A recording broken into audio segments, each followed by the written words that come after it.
প্রত্যেক শিশু অপার সম্ভাবনা নিয়ে পৃথিবীতে আসে। মায়ের মনের তীব্র ভালোবাসা, আনন্দ, উত্তেজনা শিশুকেও স্পর্শ করে। মায়ের সাথে শিশুর নির্ভরতার যে সম্পর্ক, তাই তার সুস্থতার জন্য গর্ভবতী মায়ের অন্তত 4 বার স্বাস্থ্য পরীক্ষা করা প্রয়োজন। সুপ্রিয় শ্রোতা, আপনারা যারা আমাদের কথা শুনছেন, সবাইকে শিশু ও নারী উন্নয়নে সচেতনতামূলক কার্যক্রমের আওতায় ম্যাগাজিন অনুষ্ঠান জীবনের জন্য থেকে শুভেচ্ছা। আজকের পর্ব গর্ভবতী মায়ের স্বাস্থ্য পরীক্ষায় করণীয়। এই অনুষ্ঠান প্রতি শনিবার সকাল 10:05 প্রচারিত হচ্ছে ইউনিসেফের সহযোগিতায় বাংলাদেশ বেতার কক্সবাজার কেন্দ্র থেকে FM 100.8 মেগাহার্জে।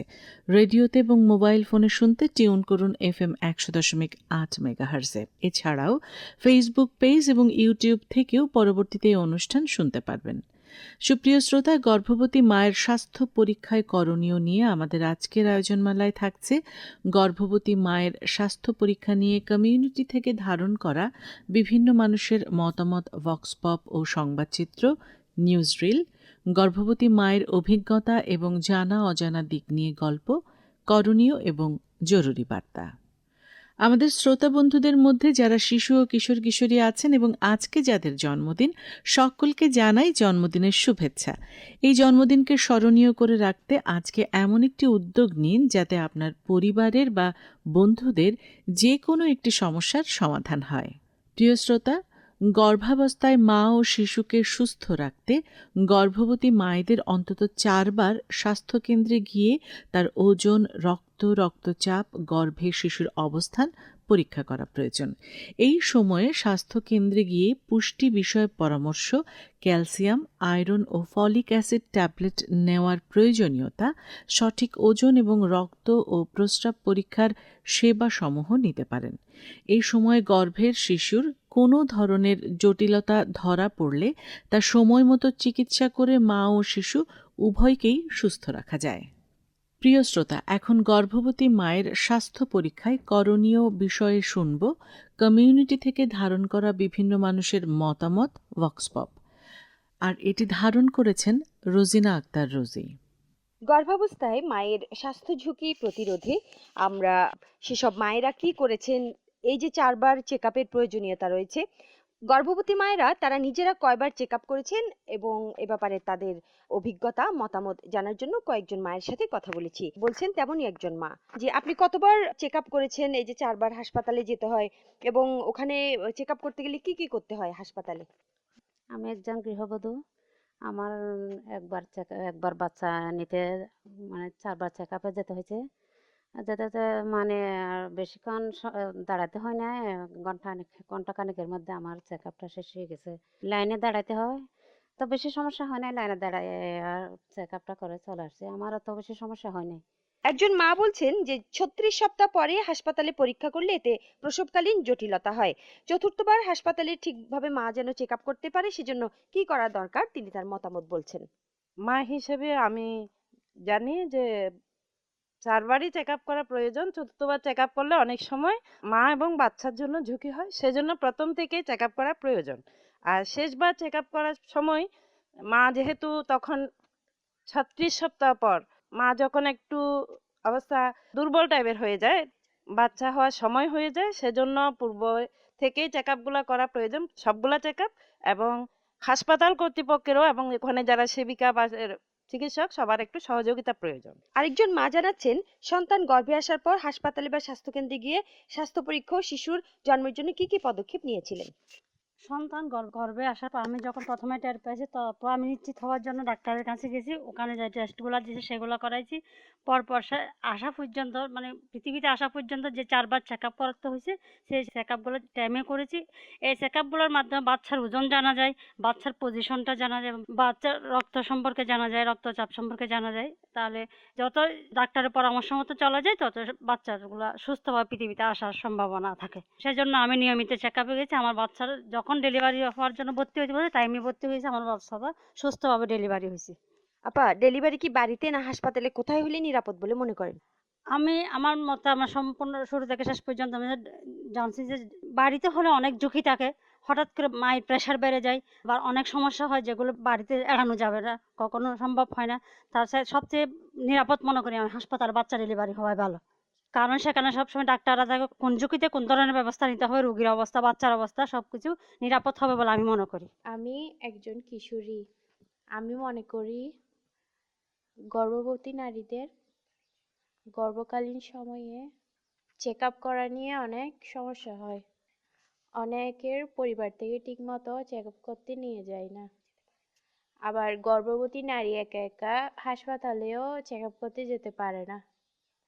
এই অবস্থায় আমাদের মতো যারা কিশোর কিশোরী আছে, আমরা গর্ভবতী নারীদের সহায়তা করতে পারি। তাদেরকে চেক আপের সময়টা মনে করে দিতে পারি। তাদেরকে হাসপাতালে যেতেও সাহায্য করতে পারি। পরিবারের অন্যদেরকেও বোঝাতে পারি যেন গর্ভবতী নারীরা ঠিকমতো চেক আপ করতে পারে। এভাবে আমরা কিশোর কিশোরীরা গর্ভবতী নারীদের 4টি চেক আপের বিষয়ে সহযোগিতা করতে পারি। আসসালামু আলাইকুম। আমি একজন ডিসপেন্সারি ফার্মেসির মালিক। এখন দেখা যায় যে বিভিন্ন মহিলারা আমাদের এখানে গর্ভবতীর চেক আপের জন্য আসেন। তো আমার জানা মতো এখানে 4টা চেক আপের প্রয়োজন, যা আমাদের ফার্মেসিতে ওইসব কোনো কিছুই নাই চেক আপের। তাছাড়া সরকারে বিভিন্ন উদ্যোগ নিয়েছেন, সরকারি হাসপাতাল এবং বিভিন্ন এনজিওর মাধ্যমে কমিউনিটি ক্লিনিকেও চেক আপের ব্যবস্থা রয়েছেন। তো আপনারা যারা আমাদের এখানে না বুঝে এসে আপনারা বিভ্রান্তিতে পড়েন, আমাদের এখানে না বুঝে অনেক মহিলারা চেক আপের জন্য আসেন। তাদেরকে আমরা বুঝিয়ে পরামর্শ দিই যেন সরকারি হাসপাতাল, বিভিন্ন ক্লিনিকে গিয়ে তাদের সুস্থভাবে চেক আপ করেন। সুপ্রিয় শ্রোতা, আপনারা এতক্ষণ ভক্স পপটি শুনলেন। শিশু গর্ভে আসার পর থেকেই অনাকাঙ্ক্ষিত পরিস্থিতি মোকাবেলার জন্য তাকে হাসপাতালে বা স্বাস্থ্যকেন্দ্রে গিয়ে পরীক্ষা করার এবং ডেলিভারি বা প্রসবের ব্যবস্থা রাখতে হবে। প্রয়োজনে রক্ত দিতে পারবেন এমন কাউকে আগে থেকেই ঠিক করে রাখা। এই ধরনের পরিস্থিতি মোকাবেলায় গর্ভবতী মায়েদের কী করা প্রয়োজন তা নিয়ে এখন আলোচনা ও মতামত বিনিময়ের জন্য স্টুডিওতে অতিথি হিসেবে উপস্থিত আছেন সাবরিনা নূর, গাইনি বিশেষজ্ঞ, উপজেলা স্বাস্থ্য কমপ্লেক্স উখিয়া, কক্সবাজার। আসসালামু আলাইকুম। ওয়ালাইকুম আসসালাম। আমাদের আজকের এই অনুষ্ঠানে উপস্থিত হওয়ার জন্য আপনাকে অসংখ্য ধন্যবাদ। আপনাকেও অসংখ্য ধন্যবাদ। সুপ্রিয় শ্রোতা, এখন আমরা চলে যাব আমাদের অতিথির কাছে প্রশ্ন উত্তর পর্বে। আমাদের অতিথির কাছে আমার প্রথম প্রশ্ন, প্রথমবার মানে 16 সপ্তাহ বা 4 মাসের আগে কোনো গর্ভবতী মা স্বাস্থ্য পরীক্ষা করতে যদি আসে, তখন কি কি পরীক্ষা করতে দেওয়া হয়, আর এই পরীক্ষাগুলো কেন প্রয়োজন হয়? ধন্যবাদ আপনাকে। খুবই গুরুত্বপূর্ণ একটা প্রশ্ন। যে আসলে এখানে সবচেয়ে গুরুত্বপূর্ণ ব্যাপার হচ্ছে উনি কখন আসবেন। উনি যখনই বুঝতে পারবেন উনি প্রেগনেন্ট, তখনই কিন্তু উনি আসবেন। উনি 4 মাসের জন্য বা 16 সপ্তাহ হওয়ার জন্য অপেক্ষা করবেন না। এটা হচ্ছে প্রথম কথা।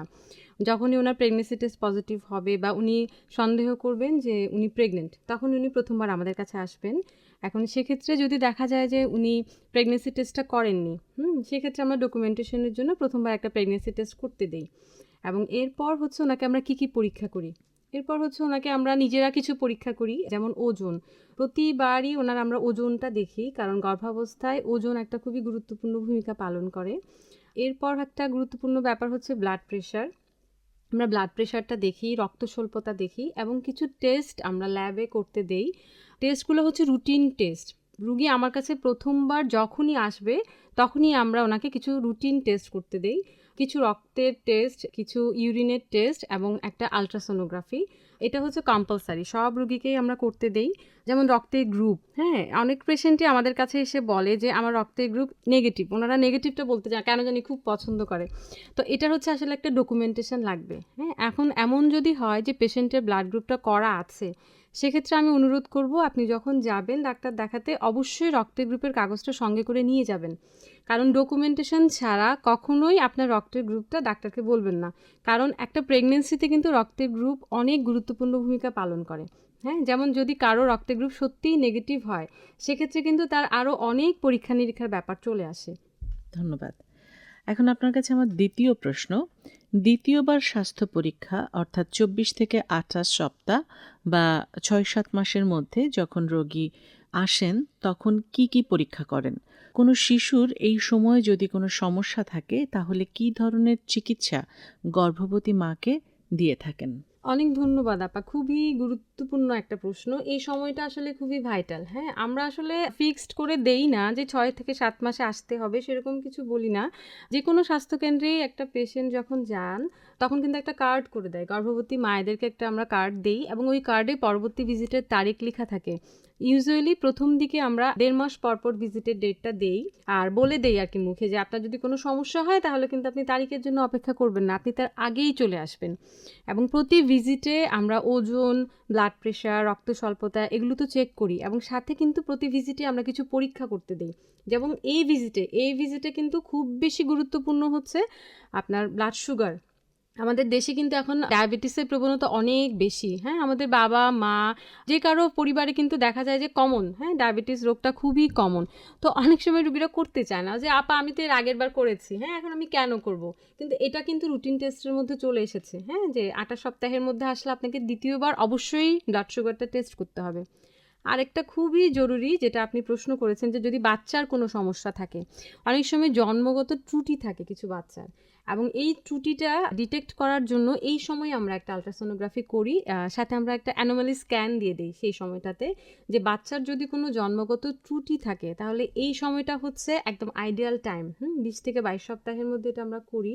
আর অনেক সময় দেখা যায় যে লিথাল মানে অনেক সমস্যা, জন্মগত ত্রুটিগুলো আসলে এমন হয় যে একটা থাকে না, দেখা যায় যে একসাথে 2টা বা 3টা থাকে। সেক্ষেত্রে অনেক সময় হয়তো টার্মিনেশনের প্রয়োজন হতে পারে, মানে বাচ্চাটা হয়তো আমরা কন্টিনিউ করব কি না সে ব্যাপারে একটা সিদ্ধান্ত নেওয়ার ব্যাপার থাকে। তো তখন আমরা কথা বলি রুগী এবং রুগীর স্বামী দুজনের সাথেই বসে কথা বলি, রিপোর্টটা হয়তো আমরা আবার রিপিট করি। মানে এখানে আসলে অনেকগুলা ব্যাপার চলে আসে তখন। তাহলে এই সময়টা কিন্তু প্রচণ্ড ভাইটাল, হ্যাঁ, এই সময়টা কিন্তু খুবই জরুরি। অনেক সময় আমাদের রুগীদের আসলে একটা কমন ধারণা হচ্ছে কি যে আলট্রাসোনোগ্রাফিটা আমি ডেলিভারির আগে আগে করব। তখন বাচ্চার ওজন দেখবেন আপা, তখন বাচ্চার পজিশন দেখবেন, বারবার কেন করতে দিচ্ছি না, আমি যতবার আসি ততবার করতে দেন। কিন্তু আসলে কি প্রত্যেকটা সময়ের একটা সিগনিফিকেন্স থাকে, প্রত্যেকটা সময়ের একটা গুরুত্ব থাকে। হ্যাঁ, এই সময়ের গুরুত্বটা হচ্ছে এটাই যে এই সময়ে বাচ্চার যদি কোনো সমস্যা থাকে এবং সেই সমস্যার জন্য যদি কোনো আমাদের সিদ্ধান্ত নেওয়ার থাকে তাহলে এটাই হচ্ছে তার পারফেক্ট সময়। এবারে আপনার কাছে আমার তৃতীয় প্রশ্ন, তৃতীয়বার স্বাস্থ্য পরীক্ষা যখন 32 সপ্তাহে করতে আসে তখন গর্ভের শিশু সুস্থ আছে কিনা তা কিভাবে বুঝতে পারেন? তখন গর্ভবতী মায়েদের কি কি পরীক্ষা করান? ধন্যবাদ আপা আপনাকে। 32 সপ্তাহ এটাও আসলে একটা খুব গুরুত্বপূর্ণ সময়। এই সময়ে আমরা মায়ের কাছ থেকে কিছু তথ্য নেই। যেমন মা কিন্তু নিজেই বলেন, অনেক সময় মা নিজেই এসে আমাদের কাছে কমপ্লেন করেন যে আমার বাচ্চাটা বড় হচ্ছে না, আমার পেটটা এখনো ছোট রয়ে গেছে। এটা খুবই একটা অ্যালার্মিং ব্যাপার যে পেটটা ছোট রয়ে গেছে মানে বাচ্চা বাড়ছে না। হ্যাঁ, সেক্ষেত্রে আমরা বাচ্চার মাকে পরীক্ষা করি, আমরা প্রত্যেকবারই যখন আসে তখনই আমরা পরীক্ষা করি, আমরা পেটের সাইজটা মেপে রাখি এবং সেটা কিন্তু ওই কার্ডে লেখা থাকে যে সাইজটা বাড়ছে কি না। হ্যাঁ, অনেক সময় দেখা যায় যে সাইজটা বাড়ছে না বা সাইজটা যেরকম বাড়া উচিত ছিল সেই অনুযায়ী বাড়ছে না। সেক্ষেত্রে তখন আমরা কি করি, তখন ওই আবার আমরা সেই আলট্রাসোনোগ্রাফিতে যাই, আলট্রাসোনোগ্রাফি করতে দেই বাচ্চার ওজন ঠিক আছে কিনা, এখনকার সময়ের অনুযায়ী বাচ্চার ওজন কেমন হওয়া উচিত, এখন কেমন আছে সেটা দেখতে চাই। বাচ্চাটা আসলে একটা থলির মধ্যে পানির মধ্যে থাকে, পানিটা কতটুকু আছে এটা খুবই গুরুত্বপূর্ণ ব্যাপার, পানিটা ঠিক আছে কিনা, বাচ্চার পজিশনটা এখন কেমন আছে, বাচ্চা সোজা আছে, বাচ্চা উল্টা নাকি বাচ্চা আড়াআড়ি করে শুয়ে আছে, বাচ্চার সাথে একটা ফুল থাকে, ফুলের পজিশনটা কেমন, ফুলটা কি বাচ্চার সাথে আছে, বাচ্চার নিচে আছে নাকি বাচ্চার উপরে আছে। সাধারণত স্বাভাবিকভাবে এটা থাকার কথা উপরে, অনেক সময় দেখা যায় যে বাচ্চার ফুলটা নিচে আছে, সেক্ষেত্রে কিন্তু ভীষণ ঝুঁকিপূর্ণ হয়ে যায়। আর এই সময়ে আমরা আবার সেই ব্লাড সুগারটা দেখতে চাই। যেসব পেশেন্টের এর আগের 2টা রিডিং হয়তো বেশি পেয়েছি, বাবা মা দুজনেরই ডায়াবেটিস, সেক্ষেত্রে কিন্তু এই সময় আমরা আবার ব্লাড সুগারটা দেখি এবং মায়ের হচ্ছে রক্ত স্বল্পতা আছে কিনা, হিমোগ্লোবিন, হ্যাঁ, এই 3টা টেস্ট তো মাস্ট, এই 3টা টেস্ট আমরা অবশ্যই করতে দিই। আর যদি মায়ের অন্য কোনো সমস্যা থাকে, অন্য কোনো কমপ্লেইন থাকে তাহলে সেই অনুযায়ী আমরা ওনাকে টেস্ট করতে দেব। ধন্যবাদ। চতুর্থবার বা 36 সপ্তাহ অর্থাৎ 9 মাসের মধ্যে অনেকেরই স্বাস্থ্য পরীক্ষা করতে হাসপাতালে বা স্বাস্থ্যকেন্দ্রে আসতে অনীহা থাকে। শেষের দিকের এই সময় যদি পরীক্ষা করতে না আসে, তাহলে গর্ভবতী মায়ের কি কি ঝুঁকি হতে পারে? এই পরিস্থিতিতে কি করা প্রয়োজন? খুবই গুরুত্বপূর্ণ আপা। এই যে প্রথম থেকে আমরা এত পরীক্ষা নিরীক্ষা করলাম, দেখা যায় অনেক সময় অনেক রুগীর একদম বস্তা হয় ফাইল, প্রতি মাসে এসেছে, পরীক্ষা করেছে, কিন্তু এই শেষের দিকে ডেলিভারির সময়টাতে সে আর আসেনি। হ্যাঁ, এটা কিন্তু খুবই জরুরি। দেখা গেল বাচ্চার পজিশনটাই হয়তো ঠিক ছিল না, বাচ্চা হয়তো উল্টো ছিল, দেখা গেল বাচ্চাটা আড়াআড়ি ছিল, বাচ্চার ফুলটা হয়তো নিচের দিকে ছিল, বাচ্চার সাথে পানিটা হয়তো অনেক বেশি কম ছিল, শেষের দিকে এসে হয়তো মায়ের প্রেশারটা অনেক বেশি বেড়ে গেল, মায়ের খিঁচুনি হয়ে গেল। মানে অনেক রকমের জটিলতা কিন্তু এই সময়টাতেই সবচেয়ে বেশি হওয়ার ঝুঁকি থাকে। কিন্তু কেন যেন আমার মনে হয় আমাদের সমাজের কিছু কুসংস্কারের কারণে মায়েরা এই সময়টাতে একটু কম আসেন।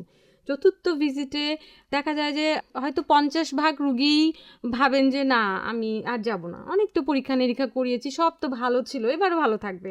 এ ধরনের কিছু ভুল ধারণার জন্য অনেক সময় আমরা আমাদের অনেক মাকে হারাই। সেজন্য আমি আপনাদেরকে বলবো, বারবার বলবো, এই সময়টা কিন্তু ভীষণ জরুরি।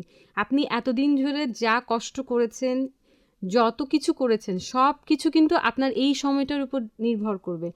আমরা কি করেছি বলেন তো? এতদিন ধরে এত কষ্ট করেছি একটা সুস্থ বাচ্চার জন্য, তাই না? আপনি যদি হাসপাতালে ডেলিভারি করান, তাহলে আপনার যে ঝুঁকি থাকবে না তা না, ঝুঁকি থাকবে, কিন্তু সেই ঝুঁকি সমাধানের জন্য ওখানে একটা টিম রেডি থাকবে আপনার জন্য। কিন্তু আপনি যদি বাড়িতে ডেলিভারি করান, তাহলে কি ওখানে কেউ আছে? ওখানে কিন্তু কেউ নেই। আপনার ঝুঁকি ঘটে যাওয়ার পরবর্তীতে আপনাকে হাসপাতালে পাঠাবে, তখন কিন্তু বিপদ যা হওয়ার হয়ে গেছে।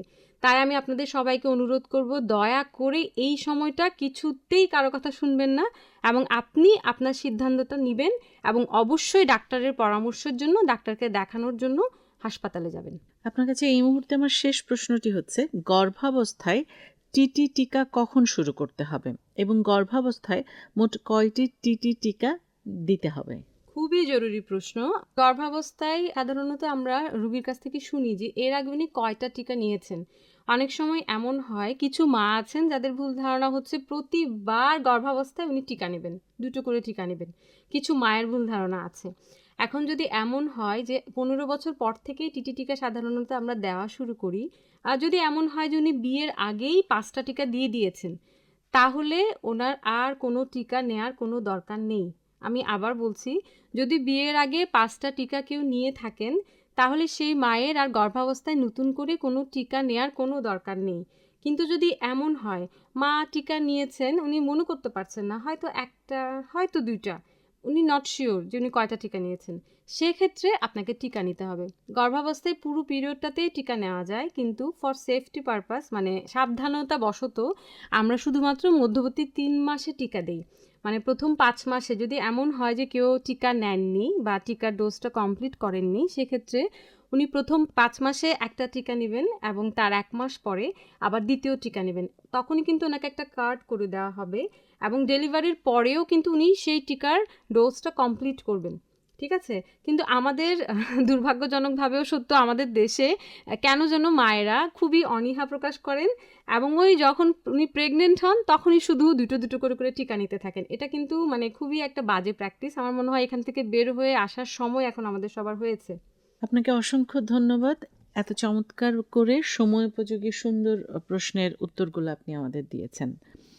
সুপ্রিয় শ্রোতা, গর্ভাবস্থায় অন্তত 4 বার স্বাস্থ্য পরীক্ষা করতে হয়, কিন্তু বর্তমান ডেঙ্গু জ্বরের পরিস্থিতিতে হাসপাতালে অনেক ভিড় থাকে, মা ও শিশু কেন্দ্রেও রোগী ধারণ ক্ষমতা কম।